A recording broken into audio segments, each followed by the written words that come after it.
So I teach most of our Ag 1s. It's really just an introduction to agriculture as a whole.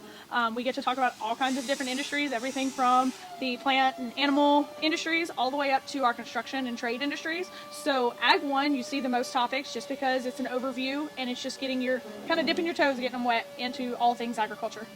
Moving on from Ag 1, students progress to Ag 2, where we look at different topics. We go a little bit more in depth. We'll look at soil a little bit more rigorously. We'll look at plant science. We'll look at entomology, stuff like that. We'll even get to collect some insect specimens and taxidermize them, which is super nice.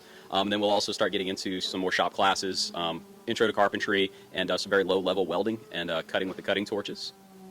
Then we move on to Ag 3, which is a build upon Ag 1 and Ag 2. So we try to take a little bit of all those two introductory courses and kind of put it together and make it a lot more applicable. And so we try to make all three of the Ags very hands-on. We get to do a lot of things. We get to, like you said, you'll go and collect bug specimens and keep those. And then we also have a lot of livestock on campus that we're able to engage with and take care of and have all these fun hands-on experiences. And then you move into our trade courses, which is our carpentries and our weldings. Our daytime welding class has students working toward a level 1 CITF certification where they will be using stick welding to complete T-joints. We work toward a vertical T-joint in the 7018 electrode is kind of the main project to get that level 1 certification. But we'll start off with much simpler things because it is an introductory course. And then we also offer an after-school welding course where students can work on that same certification. They can work on level 2, and they can also work on higher level certifications as well. And then carpentry is another hands-on elective where we build a big variety of projects. We go through 2 project books. Project book 1 is a lot of smaller individual projects that we allow the students to bring home. So those, every student builds one. But then when we get into project book 2, they're a lot bigger projects, and so those tend to be group projects. Those are things like picnic tables, and we've already built a small barn for our show sheep. We're building a chicken coop. So it really just depends on what's in need. We get people call us all the time, hey, can you build this? And so you never know what project we're going to have. It's just really what's needed, and the kids are able to be involved in giving back to the community because a lot of this goes back into our community as well. If you want to be hands-on and you like to be active, these are great courses because we use more than just bookwork. There is some, unfortunately, there just has to be. But we get to do so much more hands-on stuff than other classes and get to see other sides of the world that maybe students don't normally get to see on the day-to-day. Absolutely, and we're open to anybody. Guys, gals, everybody's welcome. I know we tend to have more guys in the welding classes, but girls do tend to succeed in there very well. So if you feel like you might be outnumbered in there, just come on in. It's a good time. And yeah, if you don't like sitting in class, which we do sit in class for a little bit, but we do have the opportunities to go outside into the greenhouse or into the welding shop and just be a little bit more flexible with our classroom settings. So if that sounds like something you would enjoy, you should definitely sign up for AG. Learning Spanish is what most students believe is that it's just super hard. But in reality, it's one of the classes that they really don't know a lot about. And like anything, when you don't know about it, it can be kind of scary. It's not like these classes that you already know a little bit about, so you can kind of wing a lot of it. What that means is you usually have to put a lot more effort into it. And of course, it also means that it comes with a little more work. So because of that, people think more work equals harder. But let's be honest, not all work is hard. Just because it's more work doesn't mean it can't be fun, or they don't look at the positive side, that it's work that leads to points, not just tests that leads to points. I mean, you don't have to go far outside of this campus to realize how many Spanish speakers there are all around. There's roughly about 345 million people that live in the U.S.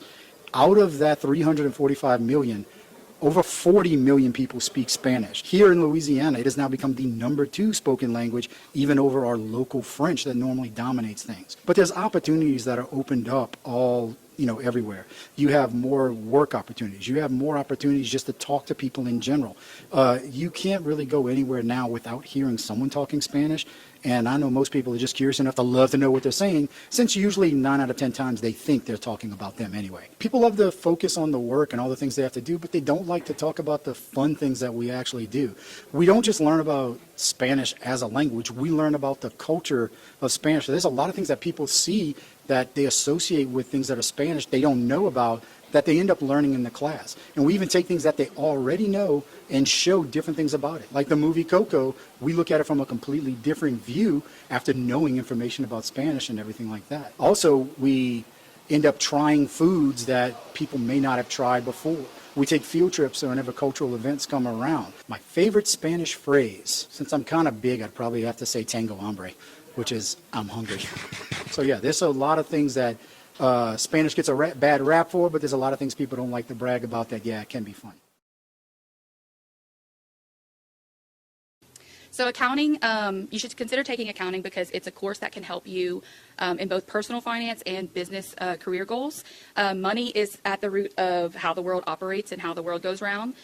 So to account for your money, it's about managing money coming in, money going out. So if you don't know how to manage your own money, then you have the risk of losing your money.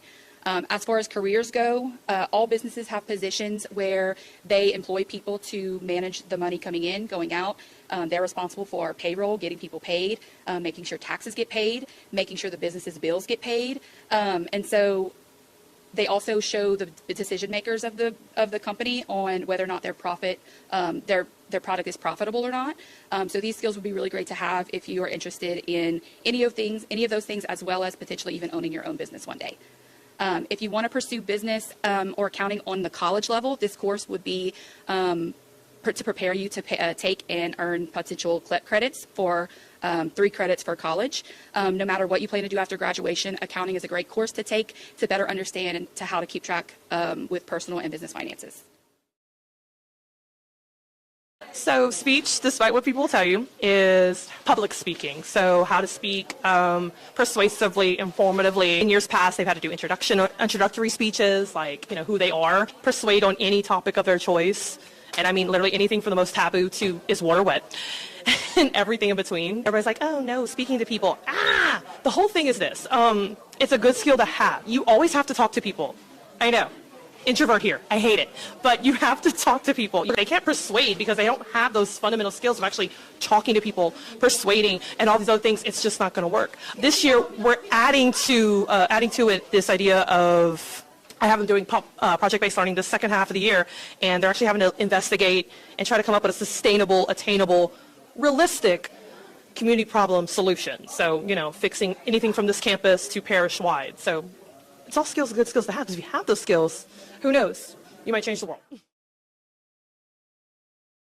So my name is Miss Wynn, and I teach Nutrition and Food, Advanced Nutrition, ProStart 1, and ProStart 2. Nutrition and Food is an entry level, so that's typically what you take as freshman, sophomore, but you can also take it as junior, senior. So Nutrition and Food, you learn about basics in nutrition. You learn about how to meal prep, meal planning. We do get ServSafe Food Handler Certified, which is an entry-level certification to get a job. Also help you manage a restaurant, any restaurant. Anything containing with food, you need ServSafe Manager certification. So we do cook. We don't cook every day. Most like once a week, sometimes twice a week, and definitely like every season. In nutrition, we start with like baking.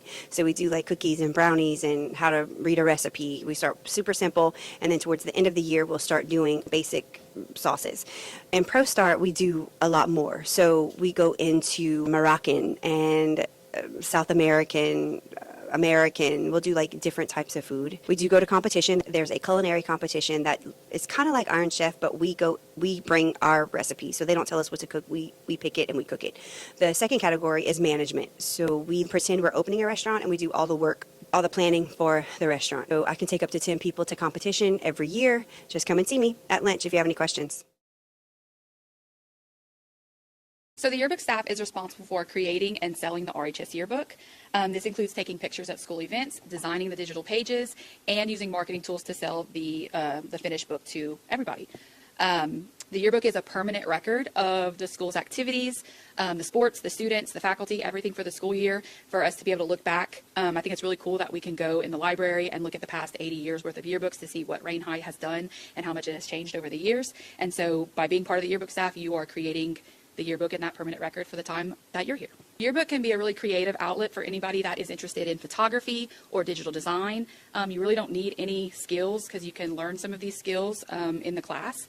But if you have those interests, it's a great opportunity to use that outlet and kind of create something. If you're able to kind of like see what looks good and what doesn't look good, if you want to go to a lot of events, if you want to be involved, it's a great opportunity to explore those passions. Being on yearbook staff can help you with project management and meeting deadlines. That pretty much can help you in any possible career path. Photography and design can help you have opportunities in business and marketing, as well as visual arts and journalism.